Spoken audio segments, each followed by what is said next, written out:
ਆ ਵੀਡੀਓ ਜਦੋਂ ਮੈਂ ਸੋਸ਼ਲ ਮੀਡੀਆ ਤੇ ਵੇਖੀ ਨਾ ਤੇ ਮੇਰਾ ਤੇ ਦਿਲ ਹੀ ਖੁਸ਼ ਹੋ ਗਿਆ ਕਿ ਸਾਡੇ ਪਾਕਿਸਤਾਨ ਦਾ ਜ਼ਿਮੀਂਦਾਰ ਵੀ ਹੁਣ ਜਦੀਦ ਜ਼ਰੀ ਇਲਾਜ ਇਸਤੇਮਾਲ ਕਰਨ ਲੱਗ ਪਿਆ ਹੈ।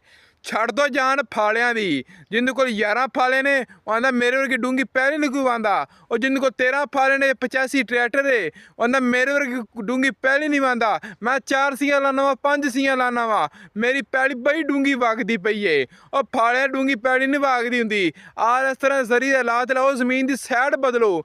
ਜਿੰਨਾ ਚਿਰ ਅਸੀਂ ਜ਼ਮੀਨ ਦੀ ਸਾਈਡ ਨਹੀਂ ਬਦਲਾਂਦੇ, ਜ਼ਮੀਨ ਦਾ ਕੱਢ ਨਹੀਂ ਭੰਨਾਂਦੇ, ਸਾਡੀ ਜ਼ਮੀਨ ਪੈਦਾਵਾਰ ਜ਼ਿਆਦਾ ਨਹੀਂ ਦੇ ਸਕਦੀ।